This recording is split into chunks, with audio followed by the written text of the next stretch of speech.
आज क्रांतिकारियों की धरती गाजीपुर, वीर अब्दुल हमीद की धरती गाजीपुर में आम आदमी पार्टी के गांव चलो अभियान कार्यक्रम के तहत आज आपके गांव में आप लोगों से बातचीत करने के लिए आए हैं। और इस गांव चलो अभियान को जिन लोगों ने बहुत ही अच्छी तरीके से कराया, राजू यादव जी, धर्मेंद्र यादव जी और यहाँ पर उपस्थित तमाम साथी, हमारे मंचक साथी प्रदेश उपाध्यक्ष अरविंद पटेल जी, जिला अध्यक्ष वाराणसी रमेश पटेल जी, पंचायत प्रकोष्ठ धर्मेंद्र यादव जी, फिरोज जी, राम कृष्ण यादव जी, जंगीपुर विधानसभा अध्यक्ष हरीश यादव जी, कमलेश यादव जी एवं यहाँ पर उपस्थित तमाम हमारे मंचासीन साथी, हमारे सामने बैठी हुई माताएं, बहनें, नौजवान साथियों, पिता गुरु बुजुर्गों, मैं आप सभी को नमस्कार करता हूँ, प्रणाम करता हूँ। साथियों, आज ये गांव चलो अभियान पिछले 2 महीने से मैं चला रहा हूँ। इसकी शुरुआत जालौन से हुई थी और अब तक मैं लगभग 100 से ज्यादा विधानसभाओं में जा चुका हूँ। जब गांव में जाता हूँ तो छोटे छोटे नन्हे बच्चे, 50 बच्चे पीछे लग जाते हैं। उनके पाँव में ना हवाई चप्पल होता है, ना शरीर पर बनियान और अंडरवियर के अलावा और कोई कपड़ा होता है। नौजवान बच्चे, हमारे नौजवान भाई घरों में बैठे हुए हैं बेरोजगार, लेकिन हमें अपने बच्चों की तकलीफ नहीं दिखाई दे रही है। हमें ये नहीं दिखाई दे रहा है कि हमारे बच्चे को पहनने के लिए कुछ नहीं है। हमें ये नहीं दिखाई दे रहा है कि हमारे बच्चे को टाइम खाना नहीं पा रहे हैं। हमें ये नहीं दिखाई दे रहा है कि हमारे बच्चे BA MA एग्जाम करके घरों में बेरोजगार बैठे हुए हैं। ये सरकार हमें सिर्फ एक चीज दिखाने का काम कर रही है। ये कहती है आप अपने बच्चों के भविष्य की चिंता न करिए, आप हमारी सरकार बनाने की चिंता करिए। इसीलिए सरकार आपको हिंदू मुस्लिम मंदिर मस्जिद में उलझाकर सिर्फ चीन और पाकिस्तान दिखाने का काम करता है। आपको कश्मीर फाइल्स दिखाया जाता है, आपको चीन से डराया जाता है, आपको पाकिस्तान से डराया जाता है। क्यों? क्योंकि जब आप जाति और धर्म में उलझे रहेंगे तो आप ये नहीं देख पाएंगे कि सरकार हमारे लिए क्या किया, क्या नहीं किया। इसलिए भी मैं गाजीपुर वालों को धन्यवाद देता हूँ कि गाजीपुर, दिल्ली और पंजाब में एक समानता है। जिस प्रकार से दिल्ली वालों ने भाजपाइयों का सुपड़ा साफ कर दिया, जिस प्रकार से पंजाब के लोगों ने भाजपाइयों का सुपड़ा साफ कर दिया, उसी प्रकार से गाजीपुर के लोगों ने भी भाजपाइयों का सुपड़ा साफ करने का काम किया। ना कोई विधायक, ना कोई सांसद। इसलिए मैं कहना चाहता हूँ कि गांव-गांव में जाता हूँ, लोगों से मिल रहा हूँ, उनके परेशानियां पूछ रहा हूँ। बाबा साहब ने कहा था किसी व्यक्ति को जीवन में अगर आगे बढ़ना है तो 3 ही रास्ते हैं। एक रास्ता है शिक्षित बनो, एक रास्ता है संगठित बनो और एक रास्ता है संघर्ष करो। हम संगठित भी हो जाते हैं, हम संघर्ष भी कर लेते हैं, लेकिन हम शिक्षित नहीं बन पाते हैं, क्योंकि पिछले 75 सालों से सरकारों ने, इन पार्टियों ने हमारे बच्चों को शिक्षित नहीं होने दिया। उसकी एक वजह है कि अगर आपके बच्चे शिक्षित हो जाएंगे तो नेताओं से सवाल पूछेंगे। यहाँ तमाम बुजुर्ग बैठे हुए हैं, आप लोग जरा बताइए, आज के 30-35 साल पहले जब गांव में पुलिस आती थी तो गांव के बाहर एक भी आदमी नहीं दिखता था, सब दरवाजा बंद करके अंदर चले जाते थे। कभी आप लोगों ने सोचा ऐसा क्यों होता था? लेकिन आज के डेट में जब गांव में पुलिस आती है तो 4-10 लड़के घेर के खड़े हो जाते हैं और साहब क्या हाल है, कोई दिक्कत है क्या, आज आप गाँव में आए हैं? ऐसा क्यों हो पाया? क्योंकि पहले हम लोग शिक्षित नहीं थे। गांव में पुलिस आती थी तो हमको लगता था कि जैसे कोई आतंकवादी संगठन आ गया है। हमको पता नहीं था कि हमारी सुरक्षा के लिए बने हैं, हमको पता नहीं था कि हमारे टैक्स के पैसे से इनको सैलरी मिलती है। लेकिन आज जब गांव में पुलिस आ जाती है तो आज के बच्चे शिक्षित हैं, उनको पता है कि हमारी सुरक्षा के लिए बने हैं, हमारे पैसे के पेंशन, हमारे टैक्स के पैसे से इनको पेंशन मिलती है। तो शिक्षा का एक महत्व है। पिछले 75 सालों से इन नेताओं ने आपको शिक्षित नहीं होने दिया। दिल्ली में एक सरकार आई, आम आदमी पार्टी की सरकार, अरविंद केजरीवाल की सरकार। अरविंद केजरीवाल ने कहा कि अगर एक अमीर का बच्चा पढ़ सकता है तो गरीब का भी बच्चा पढ़ सकता है। आप बताइए, आप इसी जौनपुर में एक पत्रकार ने छाप दिया कि मिड डे मील के नाम पर बच्चों को नमक रोटी खिलाई जाती है। 6 महीने तक उस पत्रकार का जमानत नहीं हुआ। आपके इसी सरकारी स्कूल में प्राइमरी पाठशाला आप लोग देख रहे हैं।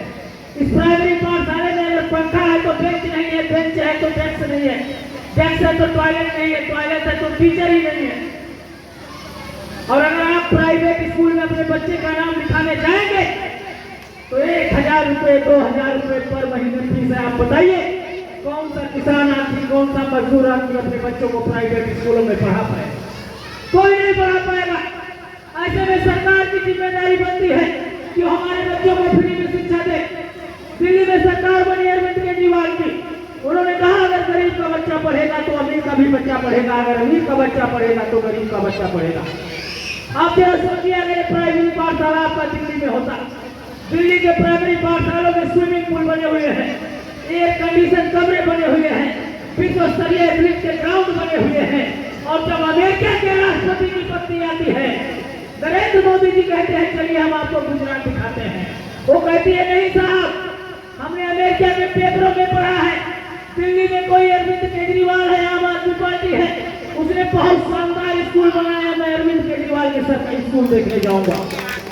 पूरे देश में और किसी राज्य में सरकारी स्कूल देखने नहीं जाती है अमेरिका के राष्ट्रपति की पत्नी, और दिल्ली के सरकारी स्कूल देखने के लिए आती है कि अरविंद केजरीवाल और मनीष सिसोदिया ने इतने अच्छे स्कूल बनाए हैं।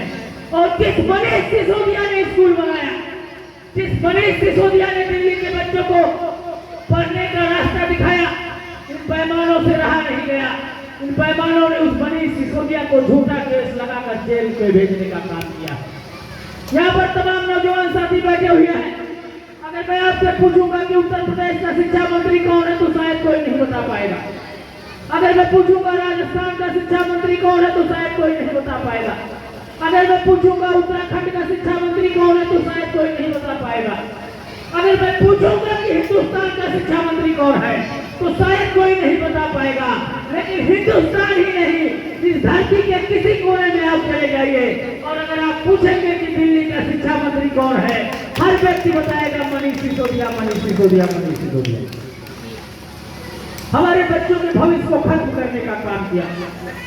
तमाम माताएं बहनें भी यहाँ पे बैठी हुई हैं। जब विधानसभा का चुनाव हो रहा था तो भारतीय जनता पार्टी और बाबा जी क्या कहते थे, बहुत हुआ महिलाओं पर अत्याचार, अपनी बार भाजपा सरकार। और जब भाजपा की सरकार बनी, अभी हाथरस का केस आप लोगों ने भूला नहीं है। कहते हिंदू धर्म में किसी लाश को जलाना अपमान होता है, पाप होता है। उस गरीब बेटी के साथ बेरेप करके उसका बलात्कार किया गया, 7 दिनों तक वो जिंदा रही और रात के 2 बजे रात में उसके लाश को जला दिया गया। उसके माँ बाप को उसका चेहरा तक नहीं देख नहीं पाया। आप इसी ललितपुर में एक बहन जाती है, FIR लिखवाने के लिए थाने के अंदर उसके साथ छेड़खानी होती है। आप इसी महोबा में एक PM की छात्रा पेपर देने के लिए जा रही होती है, बीच रास्ते में दुकानिया में मार के उसकी गोली से हत्या कर दी जाती है। अभी आपने देखा किस प्रकार से एक महिला कांस्टेबल को ट्रेन के अंदर उसके साथ छेड़खानी किया जाता है, बलात्कार किया जाता है और शरीर पर इतने घाव मारे जाते हैं कि अगर आप उसका चेहरा देख लेंगे, उसके बारे में सुन लेंगे तो रूह कांप जाएगी। एक सरकार उत्तर प्रदेश में चल रही है जो महिलाओं का सम्मान कर रही है, एक सरकार दिल्ली में चल रही है, वहाँ जब अस्पताल में बेटी पैदा होती है तो अरविंद केजरीवाल जी कहते हैं आपको परेशान होने की जरूरत नहीं है, ये बेटी आपकी जितना है उतना हमारी भी है। इसके अस्पताल का पूरा खर्च उठाने का काम दिल्ली की सरकार और आम आदमी पार्टी की सरकार करती है। वही बेटी जब स्कूल जाती है उसको फ्री में शिक्षा देने का काम अरविंद केजरीवाल की सरकार करती है।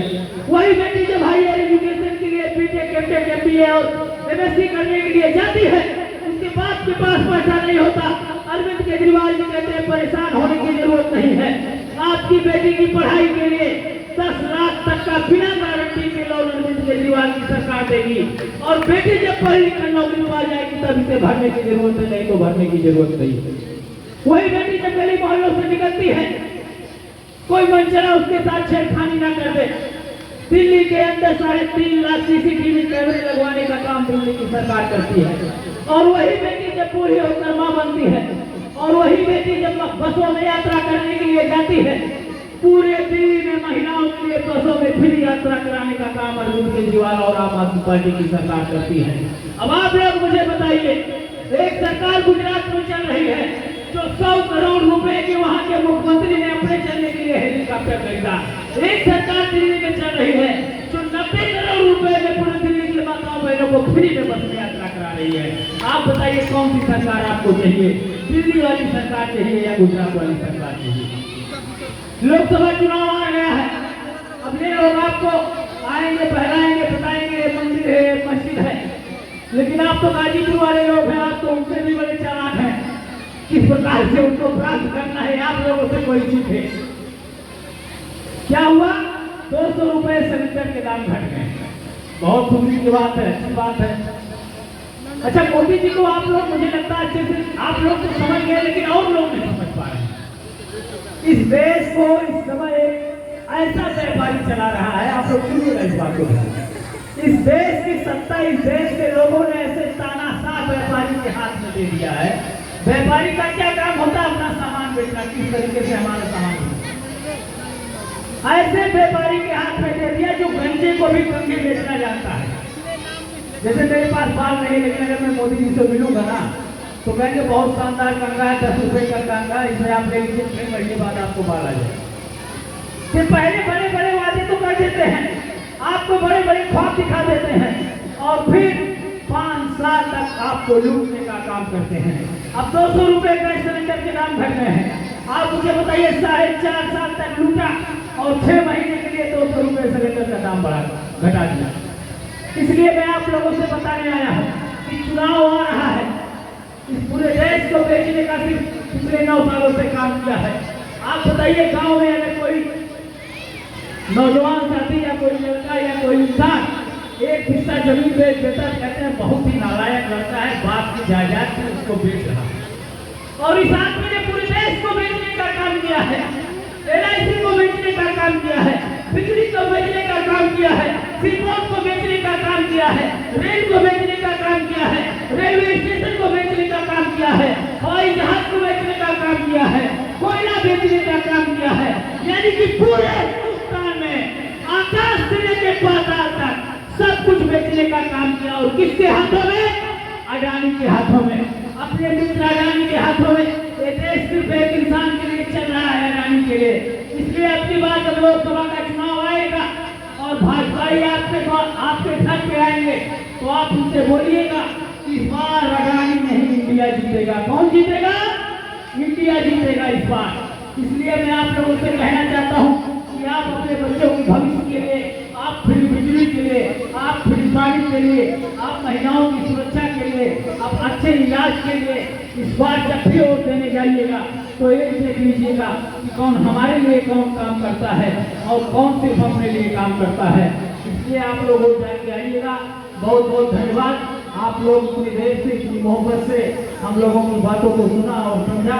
आप लोग तो खुद ही समझदार हैं, आप लोगों को ज़्यादा समझाने की जरूरत भी नहीं है। बस 2 लाइनों के साथ मैं इस बात को खत्म करना चाहूँगा कि रख हौसला, वो मंजिल भी आएगा, प्यासे के पास चलकर समुंदर भी आएगा, थक हार के ना बैठे मंजिल के मुसाफिर, मंजिल भी मिलेगी और मिलने का मजा भी आएगा। भारत माता की, भारत माता की। बहुत बहुत धन्यवाद।